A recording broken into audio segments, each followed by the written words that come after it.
Ah, ya. Dejó de grabar mucho. No sé, me acaba de decir.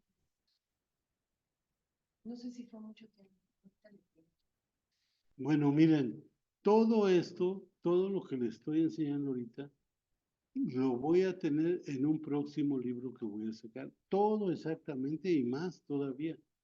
Entonces, ya yo les aviso para cuando esté. Pienso terminarlo ahorita antes de que termine el año, editarlo en enero y ya para finales de enero tenerlo. Pero todo así, por si no alcanzan a tomar las fotografías de las diapositivas, ahí va a estar todo. Entonces, como les decía, aplicando toda la voluntad inconsciente es que nos enfermamos. Y justamente, este, si se va a bañar, ¿qué palabra utiliza? ¿Que va a qué? O sea, que voy a bañarme. ¿Qué palabra utilizo? Voy a bañarme. Ah, sí, sí. Se va a bañar usted misma, Sí. ¿sí? Me voy a bañar. Es bañarse, el verbo es bañarse. Y así todas las acciones que hacemos para con nosotros mismos, le ponemos el sufijo se, bañarse, arreglarse, voy a arreglarme, voy a ejercitarme, ejercitarse, todo esto.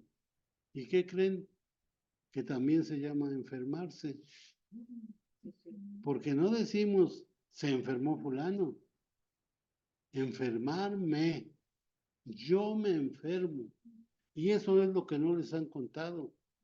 O sea, piensan que la enfermedad viene del extramundo.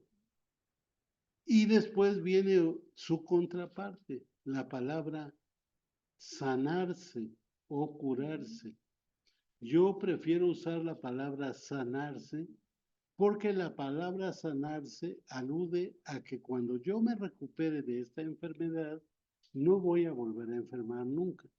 Curarse es un acto transitorio. Me voy a estar bien un tiempo y después me vuelvo a enfermar. Entonces, pero fíjense las palabras, cómo se usan. Después me vuelvo a enfermar, que es me enfermo yo mismo. Entonces, se los dije en la primera ocasión, en 40 años he visto cantidad, cientos de enfermos de cáncer. Muchos de ellos llegan y, doctor milagroso que me curó usted, no, no, se sanó usted.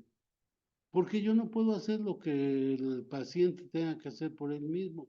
Entonces, justamente es la palabra que usamos, sanarse, sanarme. Ya me sané. Entonces, ¿qué estoy diciendo? Ahí está la neurolingüística. ¿Qué estoy diciendo? ¿Ya me sanó el médico o ya me sané yo? El verbo es sanarse. Entonces, tenemos que aplicar para la voluntad consciente, como les digo, se utiliza para cambiar el mundo externo. Lo que decía el doctor Acevedo, debemos transformar y transformarnos y transformarse y transformar el medio externo y transformarnos nosotros mismos. Entonces, eso es la voluntad consciente. La voluntad inconsciente, como les digo, siempre tenemos que ejercerla. No, no somos seres sin voluntad. Entonces, la voluntad inconsciente es la que nos enferma. O sea, como ve, así hacemos para enfermarnos. Y lo que tenemos que aplicar para sanarnos es la voluntad consciente. Por voluntad inconsciente nos enfermamos. Me enfermo a mí mismo. Y por voluntad consciente me sano. Entonces,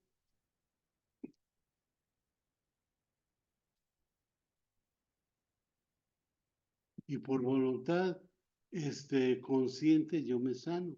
Entonces, para sanarse, requiero aplicar todo lo que está a mi alcance para sanarme. Debes llevar esta dieta, bueno, pues voy a dejar. Me gustan mucho los chicharrones, pues no, los chicharrones te hacen mal para esa enfermedad. Pues bueno, entonces los dejo.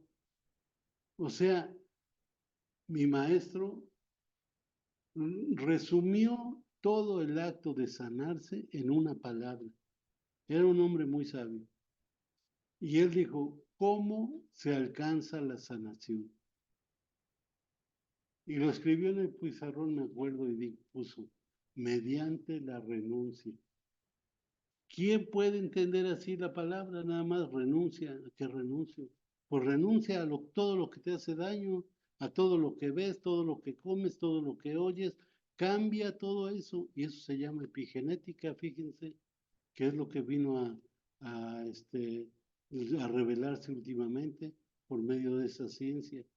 Entonces, tenemos que usar la voluntad consciente y no pensar que porque llegue yo con el médico y me ponga mi suerito de quimioterapia, yo me voy a curar. No me voy a curar.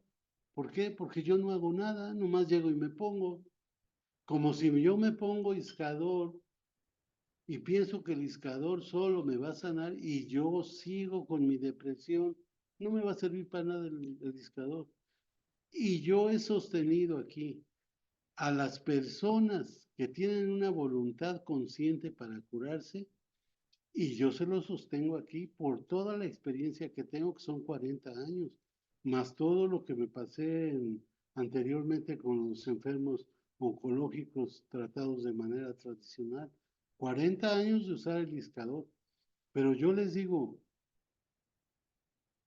y les sostengo, después de toda la experiencia que Dios me ha dado, que el enfermo que pone toda su voluntad consciente se sana de un cáncer con agua, tomando agua, porque todos los procesos curativos del sistema inmune están dentro de uno.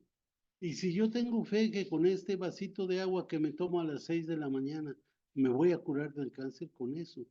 Y les voy a poner un ejemplo, el agua de Tlacote que fue tan famosa. La gente venía, miren, a mí me tocaba ir a Suiza, no podía uno caminar en el aeropuerto, ¿sí o no? Que tenían sus garrafones de agua de Tlacote que venían de Argentina, de Chile, de Perú, a traer su agua de Tlacote porque con eso se curaban del cáncer, se curaban los que estaban en silla de ruedas y todo el mundo se curaba. Era un agua milagrosa. Y todos lo que les autorizaban comprar eran 2 garrafones de 20 litros. Pues todo el mundo iba con su agua de Tlacote de 20 litros y todo el aeropuerto estaba lleno de garrafones de agua que no podía uno ni caminar. Decían es que tiene propiedades curativas. Es un agua diferente, se le han hecho estudios y pues es diferente al agua normal. Pues ¿qué creen? Unos químicos de Orizaba, de apellidos Chaín, que propusieron la famosa chaína, que según ellos sacaron para curar el cáncer,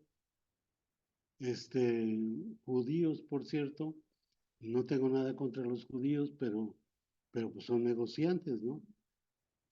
Descubrieron un nacimiento de agua en Tlacote. Entonces, ¿qué hicieron? Pudieron, hasta dentro de donde nacía el agua, poner un ozonificador y ozonizaban el agua. Cuando pasaba por el ozonificador el agua, pues ya salía un agua era un agua ozonizada. Por eso le hicieron pruebas y decían, pues esta agua es diferente al agua normal, porque era agua ozonizada. Y la gente que venía de hasta allá, de Argentina, que venía acá, ¿ustedes creen que venía con fe o sin fe? Pues con fe de que se iban a sanar. ¿Y qué creen que pasaba? Pues se sanaban, porque la sanación es propia, sanarse. Se sanaban, ahorita les dije a ustedes, ya no se enfermaban. El que estaba en silla de ruedas se paraba. ¿Por qué? Porque todo está aquí, adentro de nosotros mismos. Entonces, la salud es algo que Dios nos concedió de manera natural. El hombre debe estar. Entonces, yo les digo, si conocieran realmente, todo el mundo conociera cómo actúa el sistema inmunológico en nuestro cuerpo, no podría entender cómo le hace la gente para enfermarse, porque tiene todo dentro para que funcione a la perfección y no entren ni virus con la supuesta pandemia que acabamos de pasar. Fue una pandemia de miedo. Entonces, con la supuesta pandemia y y justamente lo que pasó es que los que quisieron ver el noticiero y escuchar las cifras de los muertos, de los enfermos, de cómo ya no cabían en los crematorios y que no sé qué, pues esa gente se enfermaba, estaba oyendo lo que enferma. Entonces, sí. Perdón, doctor. Escuchando lo que nos acabamos de compartir, y en un sistema familiar la dinámica es una dinámica de enfermo, lo correcto también sería lo amoroso, poner descanso. Claro, definitivamente. Sí, sí, definitivamente. Fíjense que una vez llegó conmigo una señora con cáncer de mama, pero ya estaba curada y me dijo, les digo todo lo que les digo, es la experiencia que yo he recogido, no es que nazca de mí. Entonces, llegó esa señora y me dijo, fíjese doctor que yo tuve cáncer de mama. Digo, ¿llevó usted quimioterapia? No, me curé solita. Pues claro, como debemos hacerlo todos. Le digo, ay, ¿cómo le hizo? Mire, lo que pasa es que yo vivía con mi esposo una vida muy, muy mala. Ante la sociedad éramos el matrimonio perfecto. Dice, pero yo nunca tuve vida propia. Él, él me decía, arréglate que vamos a cenar con fulano. Y ahora ponte así porque vamos. Y yo vivía nada más para hacer todo lo que él me decía, pero yo no tenía vida. Hice el cáncer. Cuando me di cuenta de eso, dije, no, yo no voy a seguir con eso. Y a mí ya no me importa que digan que no somos el matrimonio perfecto. Yo hasta aquí llego, dice, y me divorcié. Y me curé de eso, para que vean. Entonces, es lo que les estoy recalcando continuamente. Y es lo que muchos enfermos no entienden. O sea, piensan que la curación, la sanación, va a venir de afuera.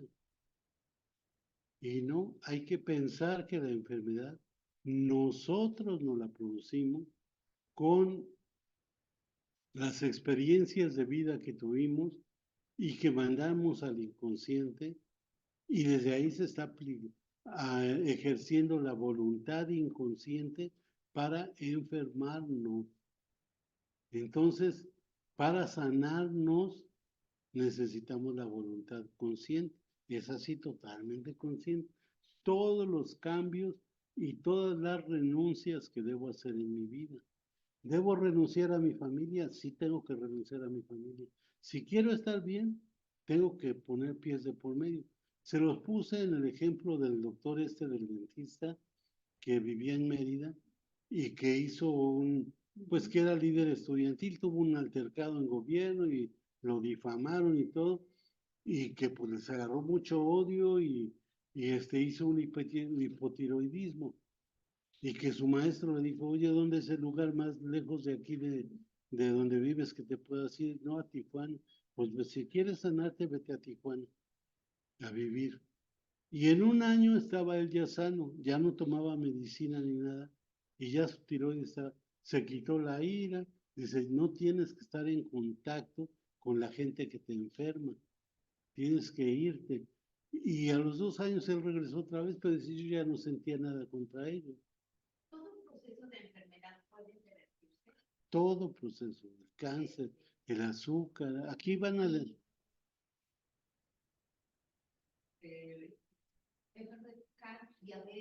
Miren, yo he tratado personas con esclerosis múltiple que ustedes ven que es incurable, según, con lupus eritematoso diseminado, que es incurable, con escleroderma, con vitiligo, con psoriasis. Todas las enfermedades son incurables y están sanos. ¿Por qué? Porque hay que descubrir la causa. Ahorita platicaba yo con una persona que está aquí. Si descubrimos la causa y sanamos esa causa, a que la gente sane esa causa, la enfermedad desaparece. Entonces, pero si es muy importante, o sea, vuelvo a ti porque eres psicóloga. De hecho, en mi mente está que si Dios me da permiso de seguir aquí, pienso hacer un libro de texto que se llame Medicina para psicólogos, porque en donde estén todo lo que se llama enfermedad y cómo tratarlo. Porque yo les puedo decir, la sanación está 100% más de las personas en los psicólogos que en los médicos. Eso se los puedo decir. Porque el médico atiende nomás el cuerpo y el psicólogo el alma. Entonces, y el cuerpo se enferma por cosas que están en el alma. Por eso Salomón decía en el libro de la sabiduría, un alma sana levanta un cuerpo enfermo, pero un alma enferma no levanta un cuerpo sano, que es la depresión. Entonces, deben de ver que precisamente esto pasó porque René Descartes, que fue o Descartes, que se le llamó el primer hombre pensante de la edad moderna, tuvo una influencia muy grande en la ciencia. Entonces, él mismo propuso y él es el que desmembró al ser humano. Antes se consideraba una unidad, al ser humano una unidad. Entonces, él dice, los asuntos del cuerpo los debe ver el médico, los asuntos del alma el psiquiatra, en ese tiempo existía la psiquiatría, y los asuntos del espíritu la iglesia. Y ahí quedamos divididos. Y de ahí viene la tragedia que tenemos ahora. Entonces, los asuntos del cuerpo los ve el médico, pero no sabe que el alma es la que hace que el cuerpo manifieste lo que hay en el alma. Por ejemplo, si yo estoy alegre, es un estado del alma. Me río.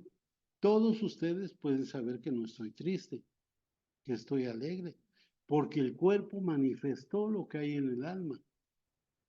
Si yo estoy preocupado, todos ustedes pueden ver que estoy preocupado, porque el cuerpo, los gestos manifiestan la preocupación. Entonces, lo que existe en el alma se imprime en el cuerpo. Si en el alma tengo agresión en alguna época de mi vida, y es mi caso, por eso desarrollé diabetes, por eso hipertensión arterial incontrolable, 2 infartos al miocardio, una embolia cerebral. Y por eso les dije, bueno, como pueden decir, ¿cómo es que nos viene a enseñar de salud si él está bien enfermo? No, gracias a Dios no estoy enfermo. Pero precisamente les vengo a enseñar la forma en que yo llegué a tener salud, que es precisamente lo que tengo escrito en mi libro, que dentro de poco sale. Entonces, ese al principio pensé que fuera para los psicólogos nada más, para saber otra forma de abordar a los enfermos. Pero pues viendo ya la necesidad y platicándolo con algunos pacientes me han dicho, oiga, pues véndanos también a nosotros. Y el libro justamente lo titulé ¿Cómo puedo participar en mi proceso de sanación? Así le puse, de cualquier enfermedad crónico-degenerativa, incluyendo el cáncer. Es todo lo que tiene que hacer la persona, no nada más llegar y cómodamente ponerse, o sea, porque eso es lo que buscamos todos, la comodidad, el confort. Y decimos, tal médico es re bueno, ¿no? Pues, ¿re bueno para qué? O sea, la curación no viene del médico, viene de cada persona. Donde podemos, y les puedo decir que hay curación por participación del médico, es en los cirujanos. Eso sí, tengo un órgano mal, me lo quita el cirujano y ya estoy bien. Ahí sí, el que se lleva las palmas es el cirujano, pero no en las enfermedades médicas y el tratamiento médico. En el tratamiento médico es más importante la salud del alma que la salud del cuerpo, porque si sano el alma, se sana el cuerpo. Entonces, eso es la voluntad y aquí lo que dice esta diapositiva es lo que les acabo de explicar. Tenemos un sistema de creencias, pensamientos, sentimientos, todos son enfermantes.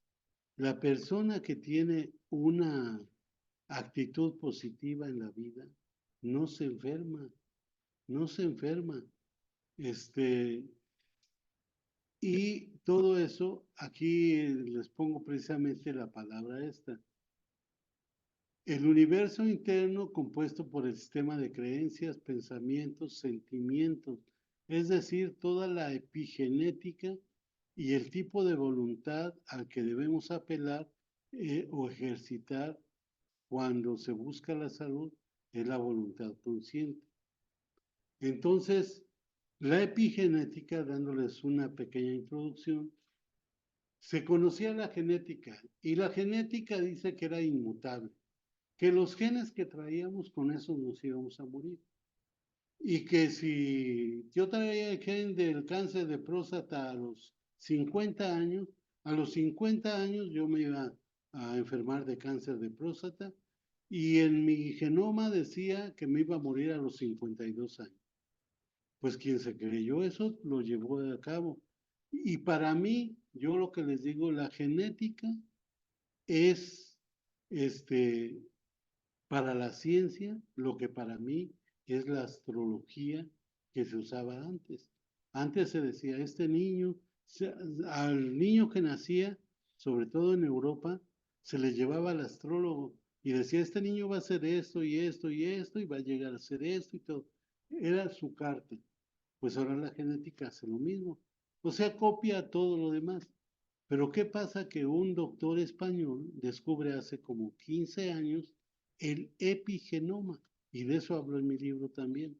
El epigenoma es algo al que está sujeto el genoma, y ese se conforma de todo, por eso dice cambios epigenéticos, todo mi medio ambiente, todo lo que pienso, todo lo que creo, todo lo que hago, todo lo que como, todo lo que respiro, todo lo del medio ambiente, eso se llama epigenética. Entonces, para sanar hay que hacer cambios epigenéticos. Y esto que les digo, este famoso doctor español hizo una investigación profunda, cómo el ADN, o sea, donde están todos los genes, se metila o se desmetila, se activa o se inactiva y se reemplaza por un nuevo gen. O sea, lo que era inmutable ya es mutable. Pero fíjense, se muta con lo que vemos y con todo lo que... Entonces, ¿qué tenemos que buscar? Una vida sana. Una vida sana es una vida, y eso que dice, que decía el doctor de la renuncia, por eso les dije, pues, es lo que ahora ya se ve que es la epigenética, renunciar a todo mi medio ambiente, como en este caso me decía Rosy, pues sí, lo correcto es alejarse de la familia, pues hay que se hagan pedazos solos, pero yo quiero estar bien. Y si me hace daño estar escuchando esto, me voy a enfermar. Pues por mí mismo debo de poner distancia. Entonces ya les quedó claro qué se utiliza para, qué voluntad se utiliza para sanar y para enfermar. Bueno, vamos a ver la siguiente. ¿No tienen ninguna duda hasta aquí? Bueno, vamos a verla.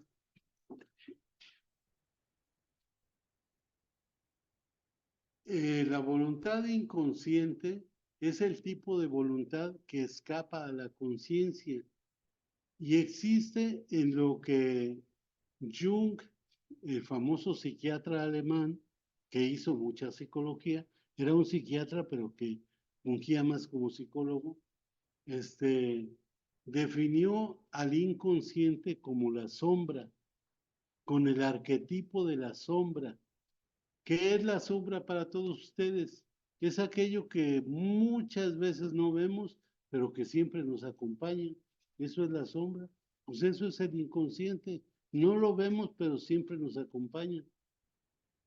El inconsciente lo define Jung como un concepto psicológico límite que engloba todos aquellos contenidos o procesos psíquicos que no son conscientes, o sea, que no están referidos al yo de manera perceptible.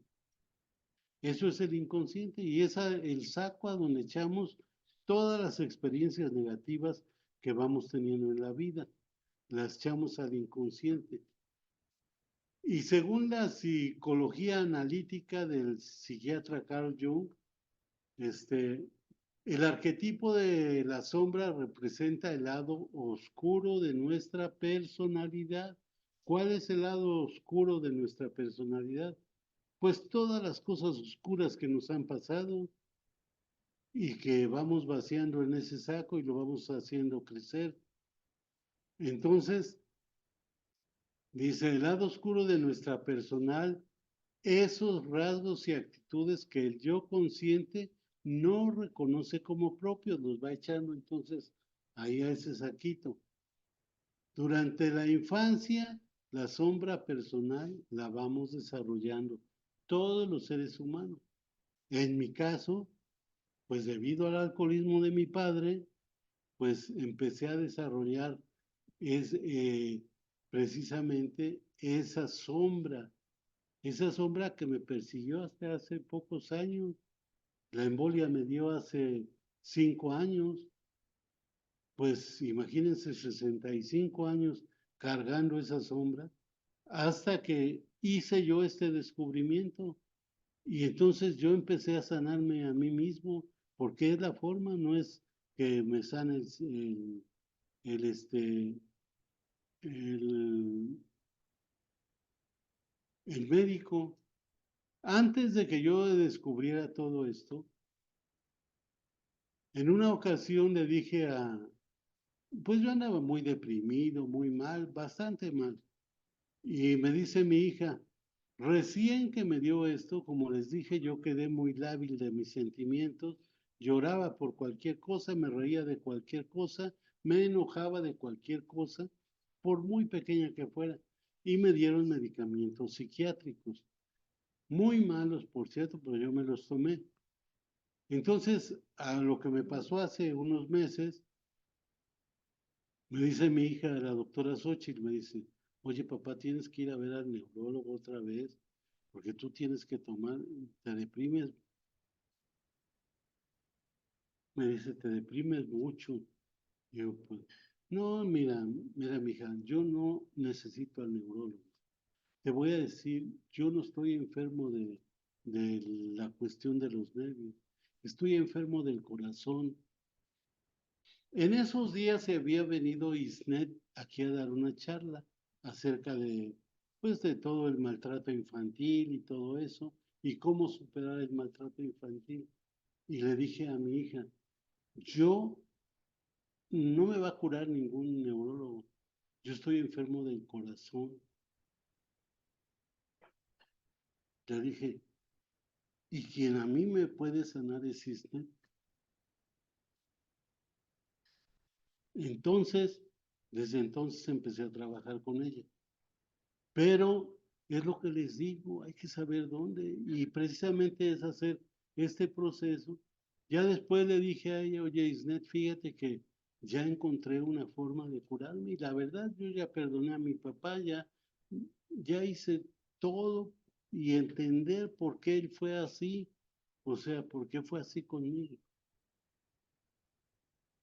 Finalmente, estando en Guadalajara haciendo una especialidad que estoy creando, que voy a dar de inmunología oncológica en una Universidad de México.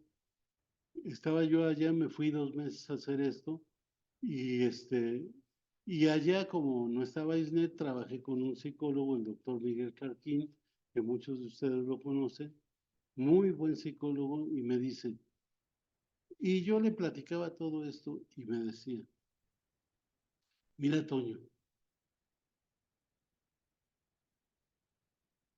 yo he aprendido una cosa en la vida, todo lo que nos ha pasado malo, no debemos juzgarlo como malo, no debemos despreciarlo, no debemos avergonzarnos de él, porque todo eso es tu vida y estás renunciando a tu vida.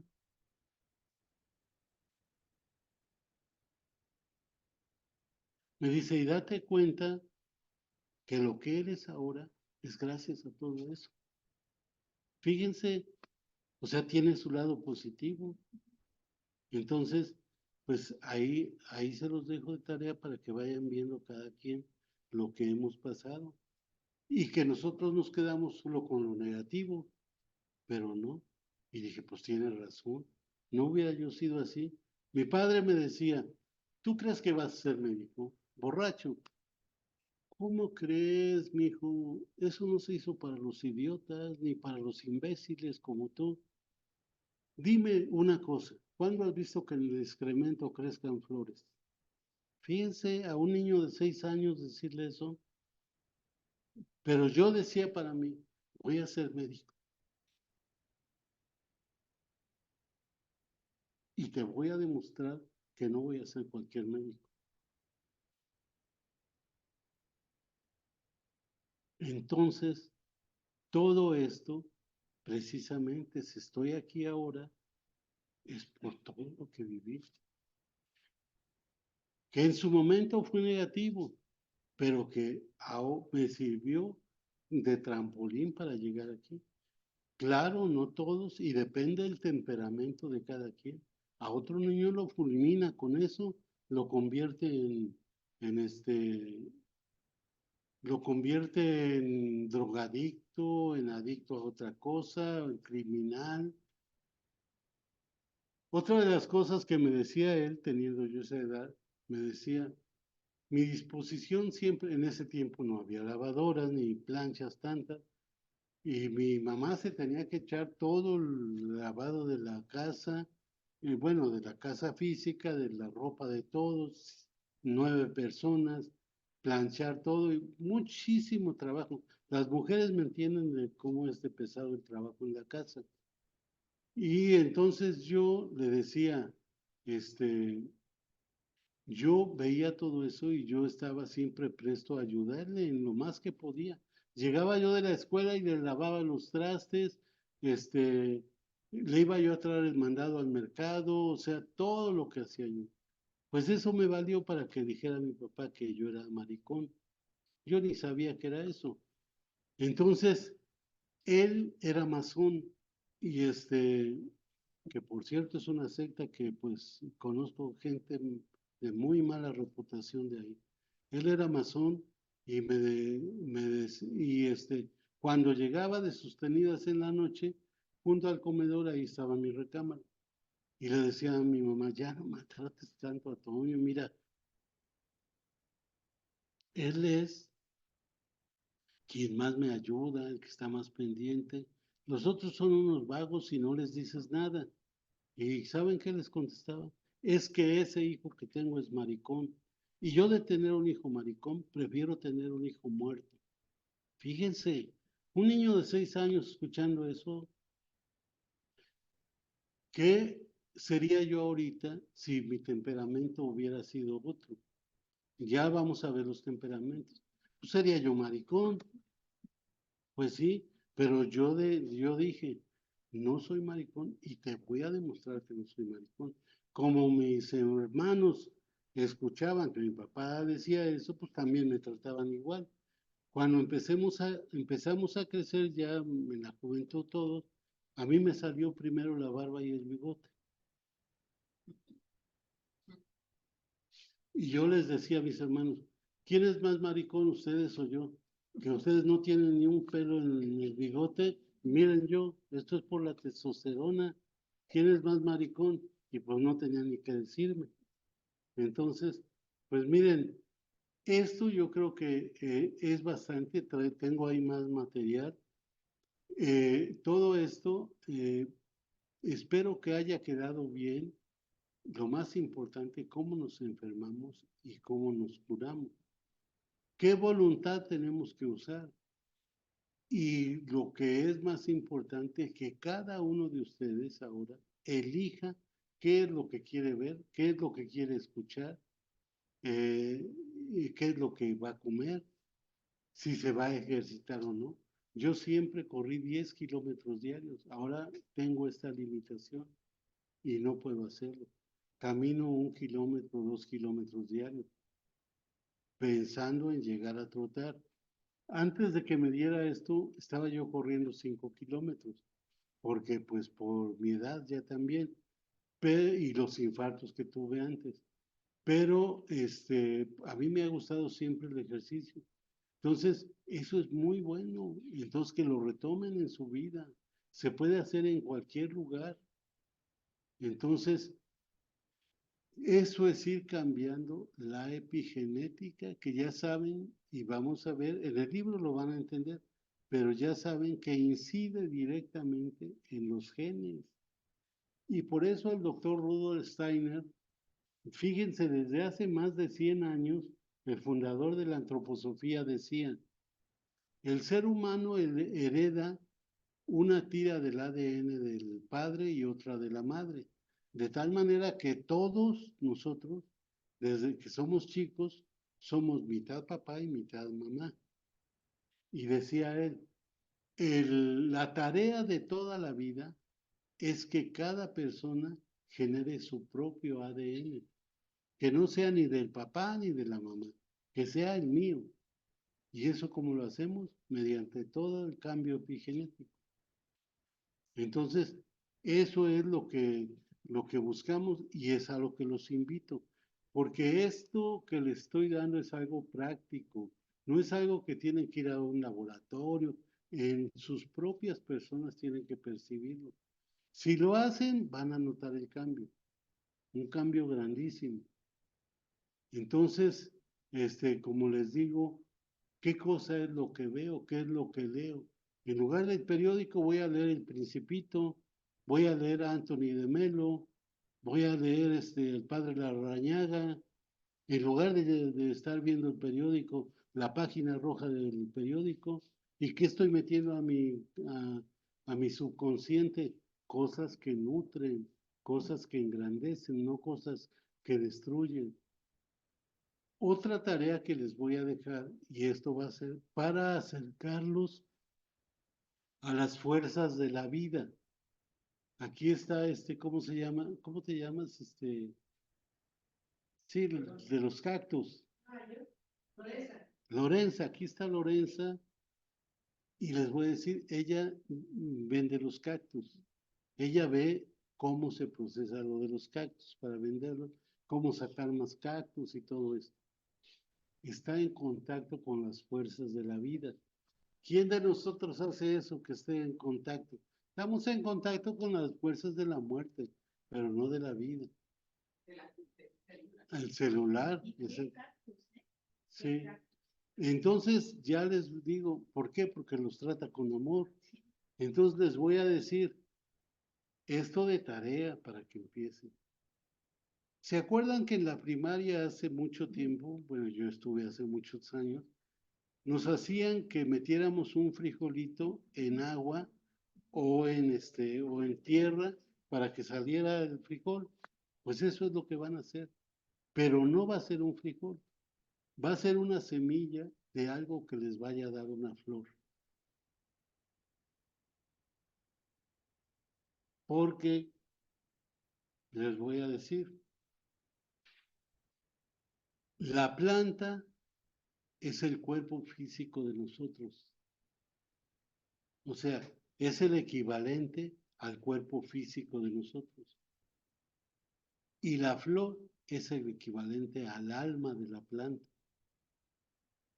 Por eso la flor tiene aroma. El aroma despierta un sentimiento. O sea, lo anímico en la planta es la flor o el fruto. Entonces, pues el fruto tarda mucho para dárselo, pero una flor la pueden ver pronto. Entonces, ¿qué van a hacer? Estar cuidando esa plantita. Y esto es muy aconsejable para todos los enfermos, que tengan una planta que sea a la que yo voy a cuidar y que voy a ver cómo va germinando. Y si diariamente la voy observando cómo va creciendo, cómo va dando el botón, cómo se abre la flor, voy a estar despertando en mí las fuerzas de la vida. Entonces, eso es una tarea que les dejo. Y como les digo, pues esto es de hacerlo, todos. Ya después me cuentan qué flor les dio. Y entonces para que esto se haga un curso, pero un curso real, vívido, que no sean nada más mis palabras y ya, sino que digan, ah, pues el doctor tiene razón porque yo ya hice esto y ya siento ahora diferente, siento esto, siento lo otro. Entonces, para que ustedes se den cuenta. Entonces, bien importante, ese ejercicio que les dije es de Rudolf Steiner. Eso lo enseñan en los colegios Waldorf, que se formaron por iniciativa de... Sí, sí, que se formaron.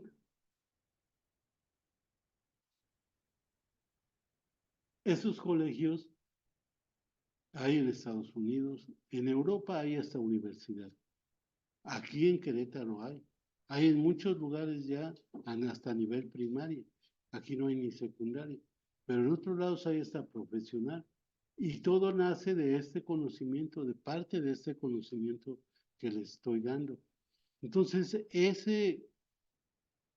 esa observación de las fuerzas es como podemos ver y conectarnos con la fuerza de la vida. ¿Qué es lo que necesita más un enfermo crónico? Pues conectarse con las fuerzas de la vida, no con las de la muerte. Sí, con todas. Por eso se aconseja la jardinería y por eso les puse el ejemplo de Lorenza. Entonces, eso es súper importante hacerlo. Vamos a empezarnos a conectar con la vida. Si yo quiero sanarme, pues me tengo que conectar con eso. No sé si tengan alguna pregunta, alguna duda. Yo nada más una bien breve. Sí. ¿El papá sí lo vio ser médico? ¿Tu padre? ¿Mandé? ¿Tu padre Sí, sí lo vio ser sí. médico? ¿Y le pidió perdón alguna vez? Bueno, ya que se iba a morir. Ya se iba a morir. Mire, ya que se iba a morir, él estuvo viviendo conmigo en Guadalajara, yo me lo traje. Yo lo calzaba, lo vestía, le daba su domingo para que se fuera a tomar un helado y él lloraba muchísimo.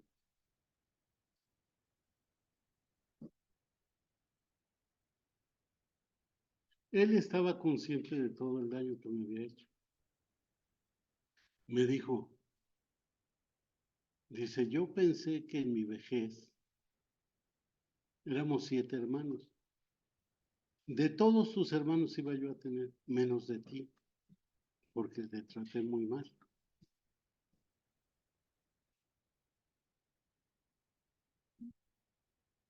Pues su manera, la manera de...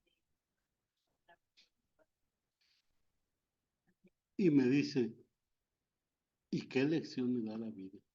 Que de ninguno de tus hermanos tengo más que de ti.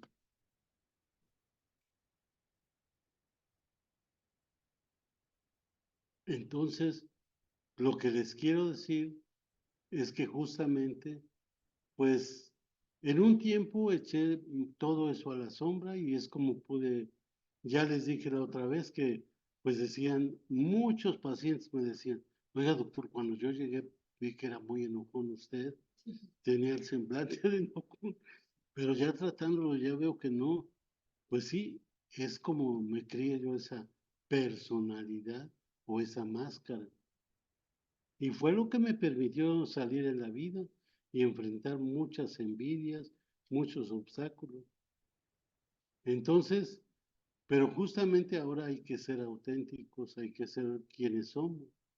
Y para eso yo les voy a enseñar al final qué es lo que vamos a hacer, cada uno de ustedes, para que alcancen la salud. Que no enfermen los que no se han enfermado y los que están enfermos que se sanen. Entonces, a ver quién más quería preguntar ahí. Decía de una semilla para una flor, la semilla germina, Sí, pero lo más común es que cortemos un codito de una planta que tengamos una y la hagamos crece en tierra fértil. Entonces, ¿cómo sería? Conseguimos la semilla. si pueden tener la semilla es mejor. Miren, y ya ven que lo que usan son los almácigos. Un vasito de plástico lo llenan de tierra para evitar las hormigas y todo eso que se van a comer la semilla. Y ahí lo meten ya cuando empieza a crecer, ya lo trasplantan a una maceta. Pero, pero de preferencia, porque se trata de que vean cómo va brotando la planta. Entonces, igual que como el ejercicio del frijolito, pero ahí pues nada más vemos la planta, que les digo, nada más vemos el cuerpo físico, el equivalente al cuerpo físico. Y viendo la flor y oliéndola, nos va a despertar un sentimiento. Y la flor es el equivalente al alma del...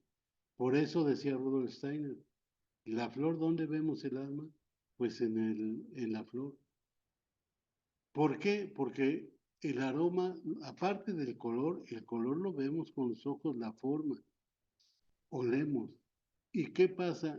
Todo lo que podemos oler es porque tiene nitrógeno. Y el nitrógeno, eso ya es de otra cosa, pero el nitrógeno que en mi libro que voy a sacar lo expongo, el nitrógeno es el componente de la proteína. Todo lo que podemos oler es porque es una proteína. Entonces, el alma está compuesta de proteínas.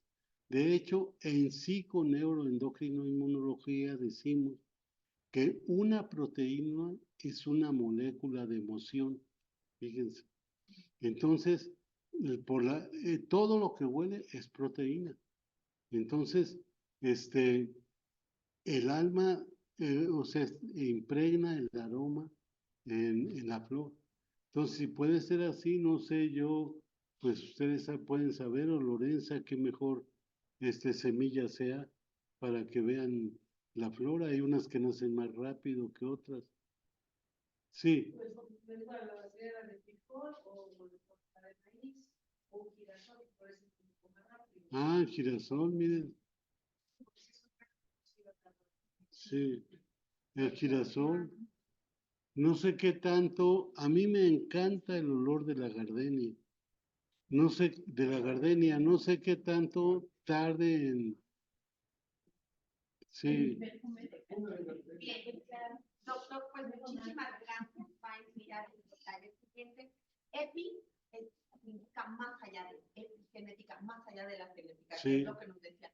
No es lo que viene, no solo es lo que está contenido en nosotros, pero EPI fuera de, ¿no? Lo que nos decía el doctor, todo aquello que escuchamos, que sentimos, que hacemos, que vemos, que todo eso. Y nos decía en algún momento, la vida más sana es aquella que está aprendiendo todo el tiempo y haciendo cosas distintas. Entonces, pues bueno, ahorita continúa la clase de guitarra, mañana hay clase de canto, los martes está el taller de acompañamiento tanatológico con la maestra Patti, está el taller de oración, está pendiente el taller de